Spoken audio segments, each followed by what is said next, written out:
नमस्कार, मैं हूं अंकुर और आप देख रहे हैं सत्यहिंदी.com। आइए एक नजर डाल लेते हैं अब तक की सुर्खियों पर। खबर आ रही है कि विकास की गिरफ्तारी से पहले बुधवार की रात 8:30 बजे उज्जैन के जिलाधिकारी आशीष सिंह और पुलिस कप्तान महाकाल के मंदिर पहुंचे थे और पूजा न करके एक कमरे में काफी देर बातचीत की थी। इसके बाद गुरुवार सुबह विकास की गिरफ्तारी हुई। विकास दुबे के पकड़े जाने के बाद मध्य प्रदेश कांग्रेस ने कहा कि नरोत्तम मिश्रा पिछले विधानसभा चुनाव में बीजेपी की ओर से कानपुर के प्रभारी थे और वही टीवी पर सबसे पहले बयान देने आए। कांग्रेस ने कहा कि दाल में कुछ काला की बात तो छोड़िए, यहाँ तो पूरी दाल ही काली है। छत्तीसगढ़ कांग्रेस ने भी कहा है कि विकास दुबे ने उस राज्य में आत्मसमर्पण किया है जहाँ नरोत्तम मिश्रा गृह मंत्री हैं। ये संयोग है, प्रयोग है या फिर सत्ता का दुरुपयोग है।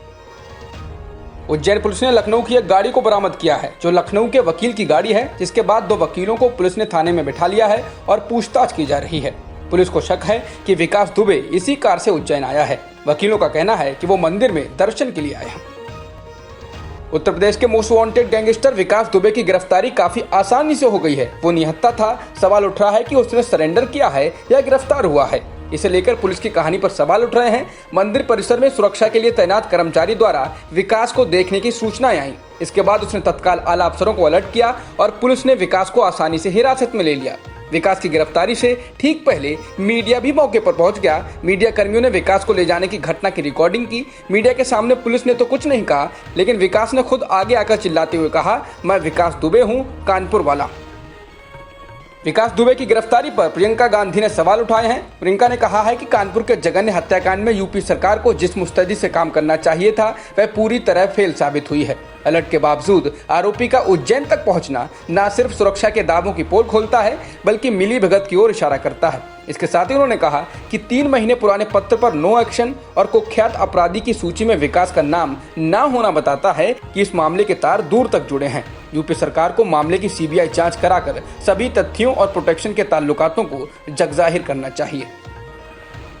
हिस्ट्री शीटर विकास दुबे के 2 सहयोगी गुरुवार सुबह अलग अलग मुठभेड़ में मारे गए हैं। इन दोनों में से एक तो हिरासत में था और पुलिस के अनुसार कानपुर ले जाने के दौरान भागने की कोशिश में मारा गया, जबकि दूसरे के साथ पुलिस की आमने सामने की मुठभेड़ हुई। इस मामले में मुठभेड़ में विकास दुबे का एक सहयोगी बुधवार को भी मारा गया था।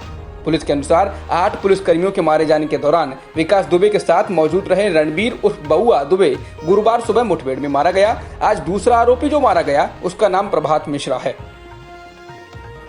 पाकिस्तान के मानवाधिकार आयोग के चेयरमैन मेहंदी हसन ने कहा है कि संभावना है कि कुलभूषण जाधव को फांसी ना दी जाए और उनकी अदला बदली भारत की कैद में किसी पाकिस्तानी से की जा सकती है। पाकिस्तान की कैद में मौजूद कुलभूषण जाधव को पाकिस्तानी सरकार भारत का जासूस बताती है, जबकि भारत का कहना है कि वो एक पूर्व नौसेना अधिकारी और बिजनेसमैन हैं। बता दें, पाकिस्तान ने बुधवार को कहा था कि कुलभूषण जाधव ने अपनी फांसी की सजा के खिलाफ अपील करने से मना कर दिया है। अमेरिकी विदेश मंत्री माइक पोम्पियो ने भारत चीन तनाव पर खुलकर भारत के रवैये की सराहना की है और चीन के रवैये को आक्रामक बताया है। अखबार इंडियन एक्सप्रेस की एक रिपोर्ट के अनुसार अमेरिकी विदेश मंत्री ने यह भी बताया कि उनकी इस बारे में भारतीय विदेश मंत्री से कई बार बात हुई। वॉशिंगटन में पत्रकारों ने जब पोम्पियो से भारत चीन तनाव के बारे में पूछा तो उन्होंने कहा, मैंने विदेश मंत्री जयशंकर से इस बारे में कई बार बात की है। चीन ने बहुत ही ज्यादा आक्रामक कार्रवाई की है। भारत ने अपनी ओर से यथासंभव बेहतर जवाब दिया है।